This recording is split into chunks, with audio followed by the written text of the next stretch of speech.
You know, I'm not really a musician, but it just so happens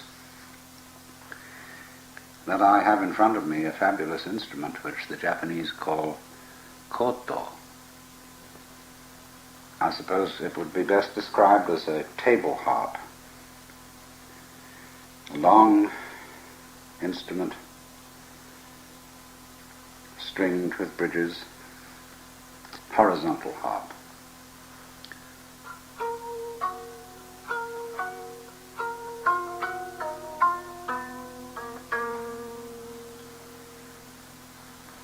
It was customary among Chinese poets in the old days to read poetry and strum on the lute or table harp at the same time. And I've got here a curious old text called Contemplative, which means the vegetable root discourses, written by Kojise somewhere around 1624, and the translation is by R.H. Blythe in the first volume of his book Haiku, which is published in Japan.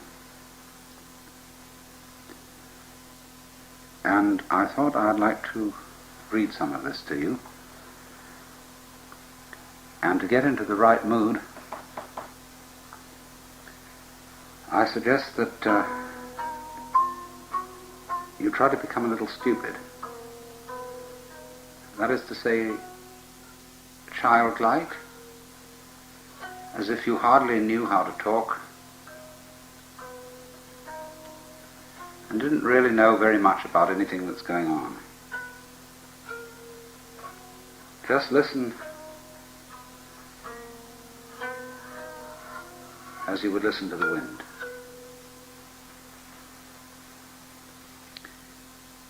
If the mind is clear, a dark room has its blue sky. If the mind is somber, broad daylight gives birth to demons and evil spirits.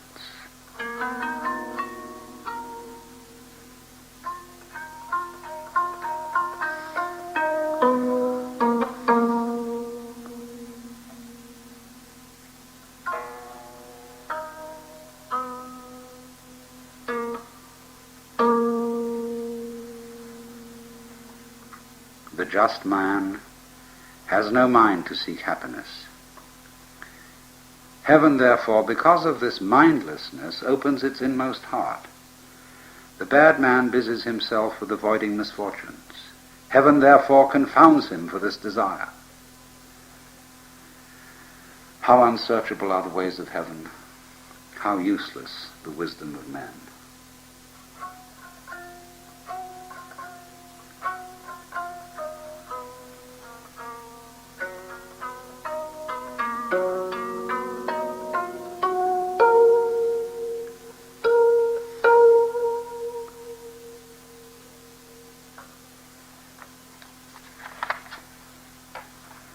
Water, not disturbed by waves, settles down of itself.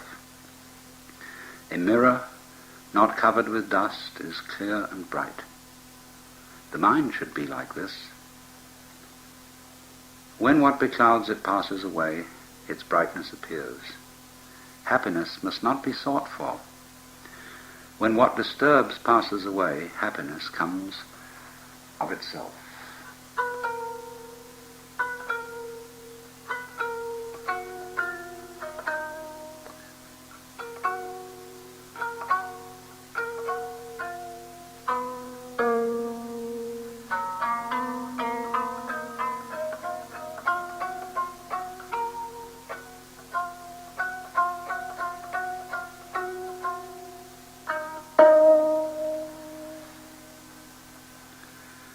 The Tao is common property.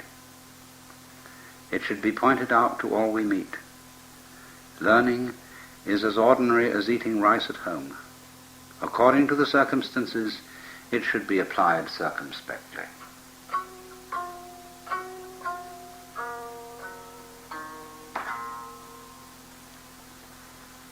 The ancients left rice for mice and did not light lamps out of pity for moths.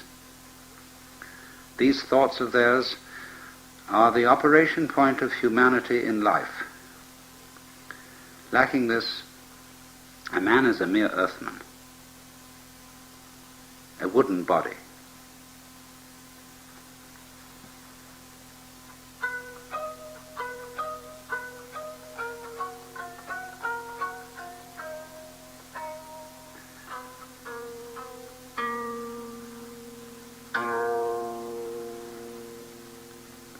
At the sound of the bell in the silent night, I wake from my dream in this dream world of ours. Gazing at the reflection of the moon in a clear pool, I see beyond my form, my real form.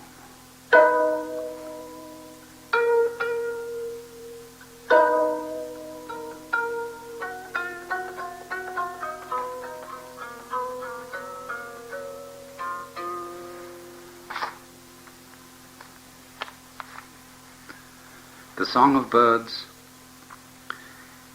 the voices of insects, are all means of conveying truth to the mind. In flowers and grasses, we see messages of the Tao, of the way of nature. The scholar, pure and clear of mind, serene and open of heart, should find in everything what nourishes him.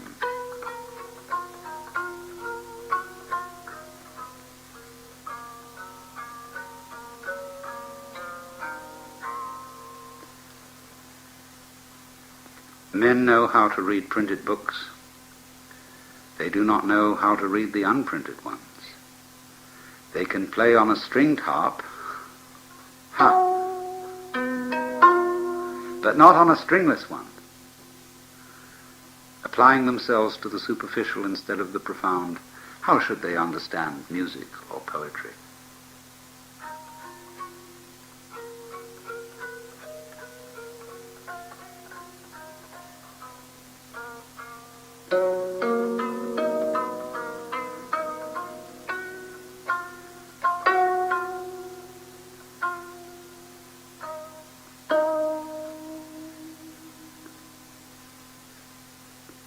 If you know the inner significance of things, the misty moon of the 5 lakes is all within you.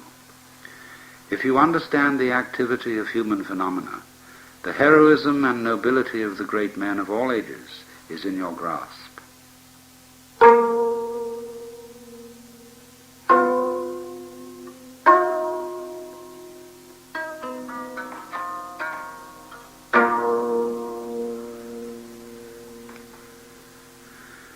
Walking alone, leaning on a staff, in a valley of pine trees, clouds rise round my monkish robes. Sleeping with a book as my pillow by the window beneath the bamboos, I wake when the moonlight steps on the floor cloths.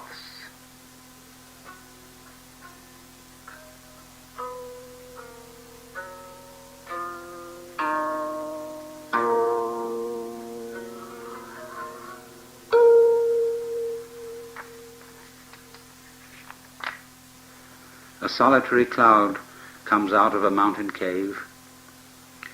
It stays or departs without reference to anything else. The bright mirror of the moon hangs in the sky. It is aloof from both quietness and clamor.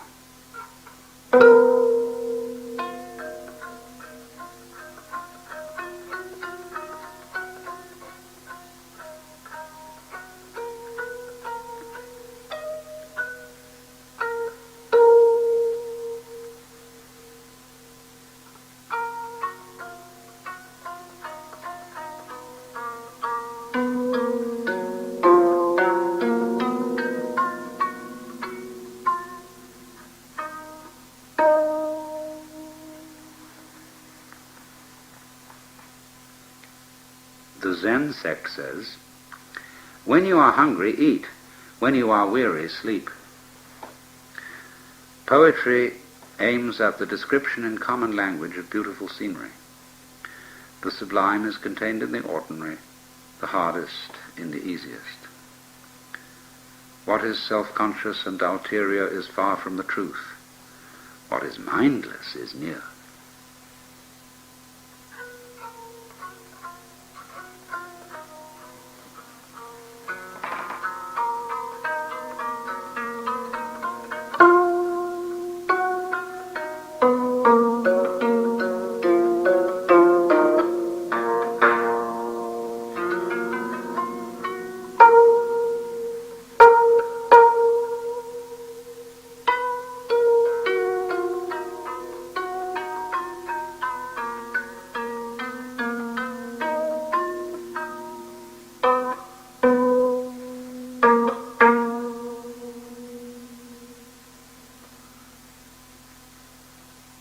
The body is like a boat adrift floating along, or motionless in a deep pool.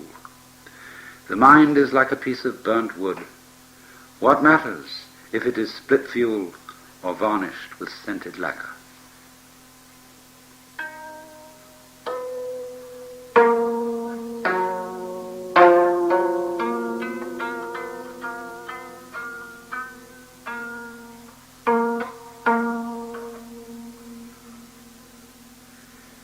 Reading the Book of Changes at the morning window.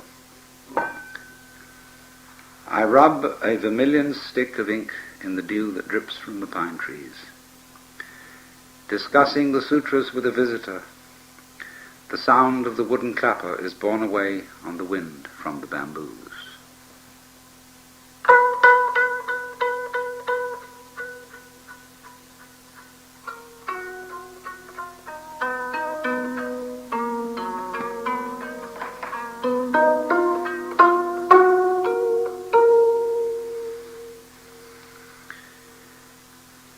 An ancient worthy says, "The shadow of the bamboo sweeps over the stairs, but the dust does not move. The disk of the moon passes through the water of the lake, leaving no trace." One of our Confucians says, "The stream rushes down swiftly, but all is silent around. The flowers fall incessantly, but we feel quiet." If you have grasped the meaning of this, in all your relations with things, you are free in mind and body.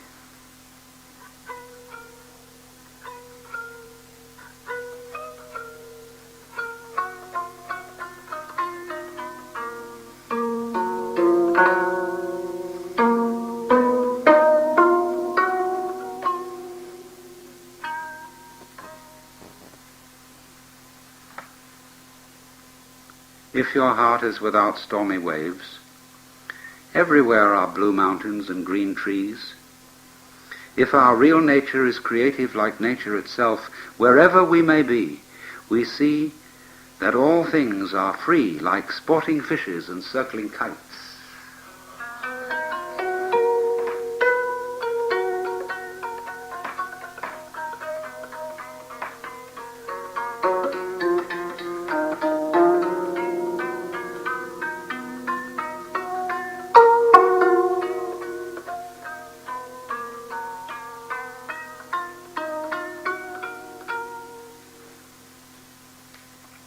When in the mood, I take off my shoes and walk barefooted through the sweet-smelling grasses of the fields, wild birds without fear accompanying me.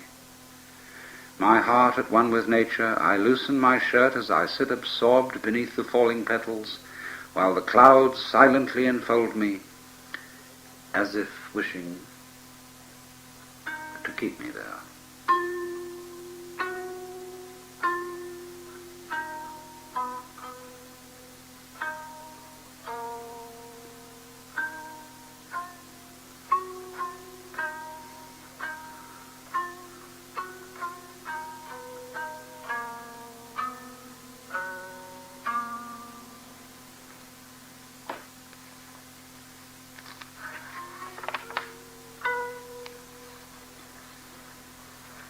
Just as a whirlwind roaring down a valley leaves nothing behind it, So the ear is to have nothing to do with right and wrong.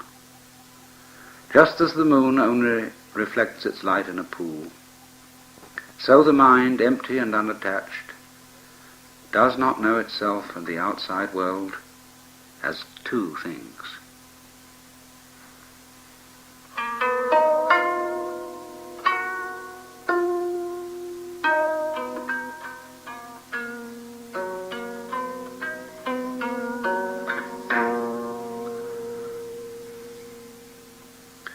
When waves reach the sky, those in the boat are unaware of the danger, but onlookers are trembling with fear. A drunken diner is swearing and cursing at the others, but they are quite unalarmed, whereas those outside are biting their tongues in apprehension of a quarrel. Thus, with the superior man, his body may be immersed in affairs, but his mind is above and beyond them.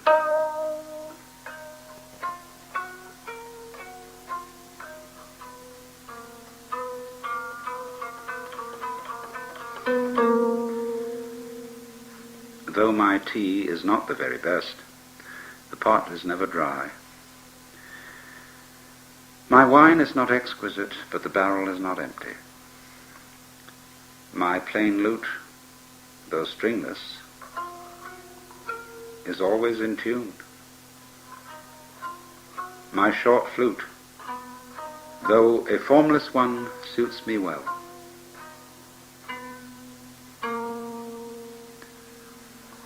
Following Buddha's adapting ourselves to circumstances and our Confucian acting in accord with one's position, these two phrases are the life buoy for us to pass over the sea of life.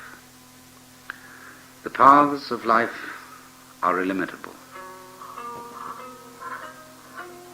If we desire perfection, all kinds of obstacles arise. But if we obey our destiny, we are free everywhere.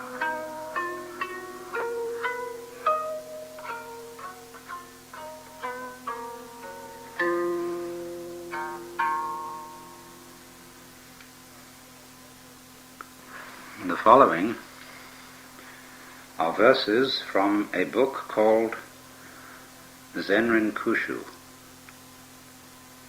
verses which are collected from ancient Chinese and Japanese classics, and which are used by Zen monks to understand the spiritual discipline of the koan, that is to say, their understanding of the ancient dialogues between Zen masters and their disciples. The translation of these verses is by Ruth Sasaki from her book Zen Dust, published by Harcourt, Brace and World.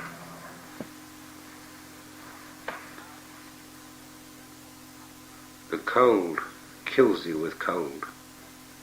The heat kills you with heat.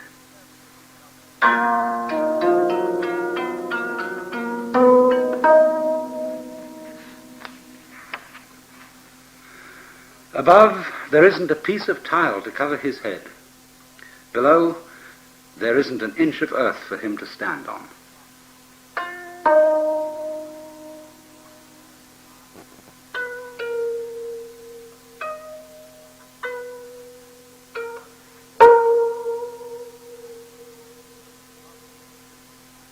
When the mouth wants to speak about it, words fail. When the mind seeks affinity with it, thought vanishes.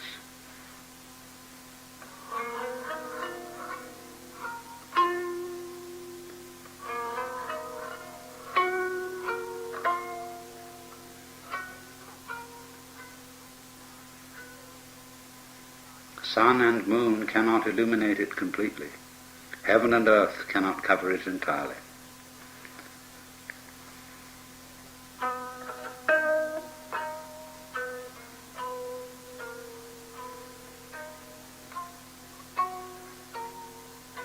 Though we are born of the same lineage, we don't die of the same lineage.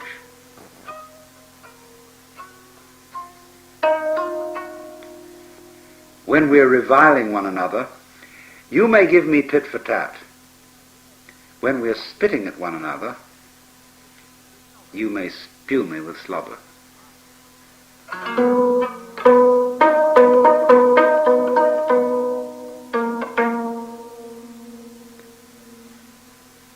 The deer hunter doesn't see the mountains. The miser doesn't see men.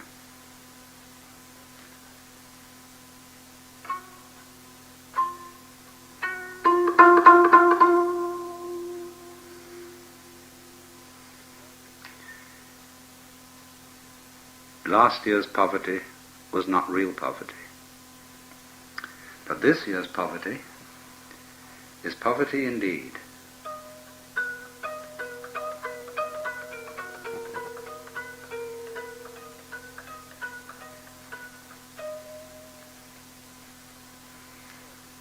The angels find no path on which to strew flowers.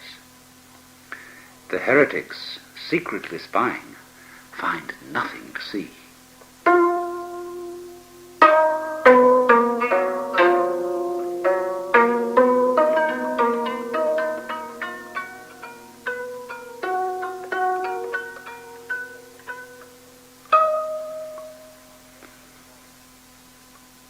Last year's plum and this year's willow. Their colour and fragrance are as of old.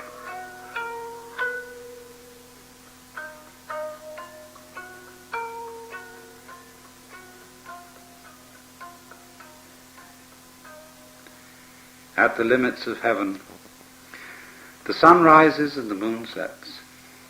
Beyond the balustrade, the mountains deepen and the waters become chill.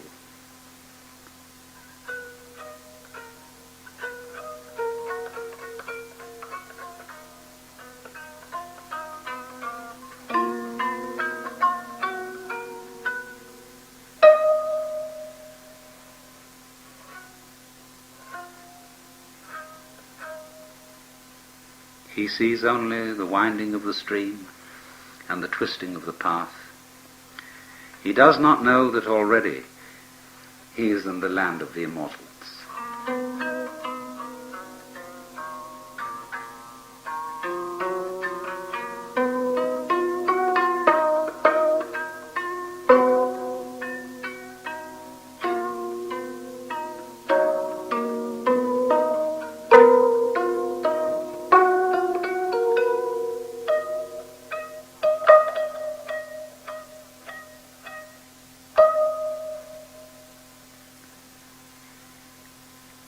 He who would understand the meaning of Buddha nature must watch for the season and the causal relations.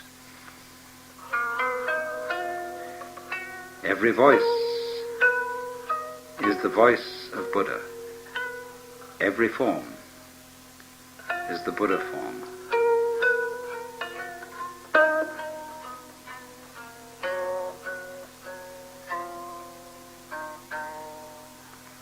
The wild goose has no intention of leaving traces. The water has no thought of engulfing reflections.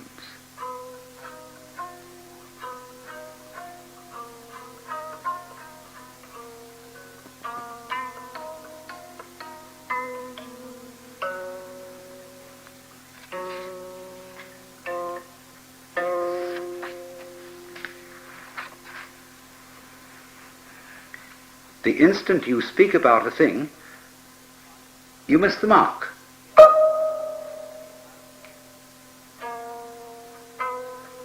The badger and the white bull emit a glorious radiance, with no bird singing. The mountain is yet more still.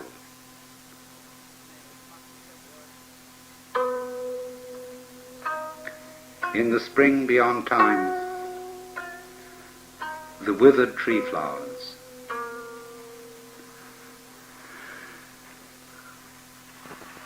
When the snowy heron stands in the snow, the colors are not the same.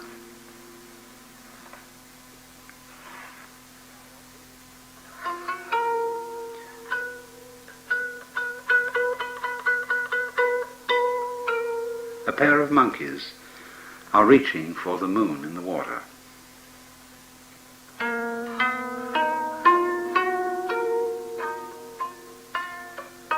When pure gold enters the fire, its color becomes still brighter.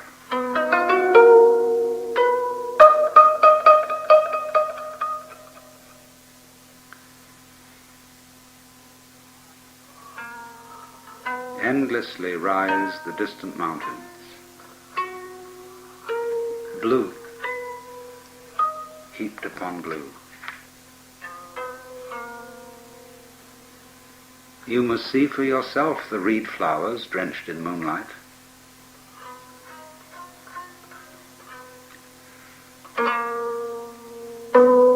The marks are on the balance arm, not on the scale pan.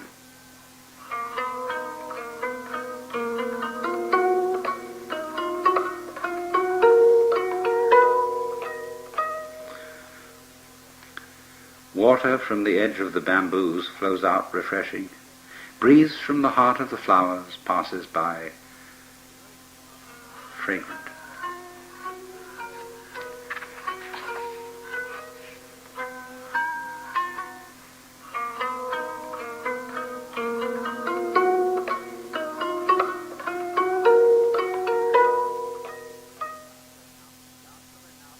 You've been listening to Alan Watts from a program on Zen and the Arts.